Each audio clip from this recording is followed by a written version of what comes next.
வணக்கம் உறவுகளே, மற்றும் ஒரு சீரியல் பற்றிய அப்டேட் ஒன்று.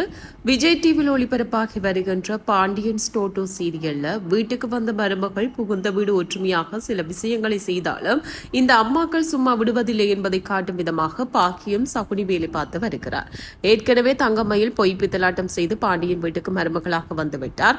அதன் பிறகு சரியான ஒரு மருமகளாக இருந்தால் கூட இவர் செய்த தில்லாலங்கடி வேலைகள் அனைத்தையும் மறந்து தங்கமயிலை ஏற்றுக்கொள்ள ஒரு வாய்ப்பாக இருக்கு. ஆனால் அதை கெடுக்கும் விதமாக பாக்கியம் சும்மா இருக்க மாட்டார். அதாவது கோமதி மீனா ராஜி மீது கோபத்தில் இருப்பதால் பேசாமல் ஒதுக்கி வந்தார்.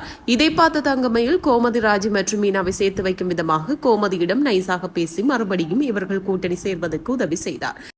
இதை தங்கமயில் சந்தோஷத்துடன் அம்மாவுக்கு போன் பண்ணி சொல்கிறார். ஆனால் இதை கேட்ட பாக்கியம் உனக்கு கொஞ்சமாவது அறிவிருக்கா என்று தங்கமயிலை திட்டி விடுகிறார்.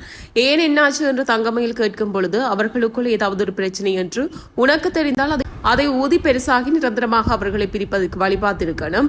அதுவும் முடியலன்னா உன் வேலையை மட்டும் பார்த்தா மெதியாக இருந்திருக்க வேண்டியது தானே. உன்னை யாரு பஞ்சாயத்து பண்ணி அவர்களை சேர்த்து வைக்க சொன்னா அவர்கள் சேர்ந்து விட்டால் உன்னை ஒதுக்கி விடுவார்கள். இது உனக்கு தேவையா என்று தங்கமயிலிடம் கோபமாக பேசுகிறார்.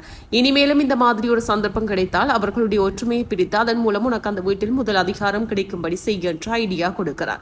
இதை கேட்டு தங்கமயிலும் சரி என்று சொல்லிவிடுகிறார். அடுத்ததாக கோமதி வேலை பார்த்துக் கொண்டிருக்கும் பொழுது ராஜி மற்றும் மீனா சமரசம் செய்யும் வகையில் பேசி சமாதானப்படுத்துகிறார்கள். அப்பொழுது கதிர் மற்றும் ராஜி திருமணத்தை பற்றி பேசிக் கொண்டிருக்கும் பொழுது தங்கமயில் உள்ளே வந்து விடுகிறார். உடனே இந்த விஷயம் தங்கமயிலுக்கு தெரியக்கூடாது என்பதற்காக அனைவரும் அமைதியாக வேறு விஷயத்தை பேசுகிறார்கள். இதனை பார்த்து தங்கமயிலுக்கு அம்மா சொல்வது சரிதான், இவர்கள் ஒன்று சேர்ந்ததும் தன்னை உதாசீனப்படுத்துகிறார்கள் என்பது போல் நினைக்கிறார். இதனைத் தொடர்ந்து சக்திவேல் அண்ணனுக்கு பொண்ணு மேல் பாசம் வந்துவிட்டால் சொத்துக்கள் எல்லாம் பாதி அங்கே போய்விடும். பிறகு நமக்கு நம் பையனுக்கும் ஒன்றும் இல்லாமல் இருக்க வேண்டியதுதான் என்பதை மனதில் வைத்து அவ்வப்போது முத்துவேல் மனதில் கோபத்தை உண்டாக்கும் அளவுக்கு சில விஷயங்களை பேசி முத்துவேல் பொண்டாட்டியிடம் கோபப்படும் அளவுக்கு சில தில்லாலகடி வேலைகளை பண்ணுகிறார். அந்த வகையில கடைசியில முத்துவேல் தம்பியை நம்பி அனைத்து சொத்தையும் இழந்து தனியாக நிற்க போகிறார். அப்பொழுதுதான் ராஜி மற்றும் பாண்டியன் நிலைமை முத்துவேலுக்கு தெரிய வரும்.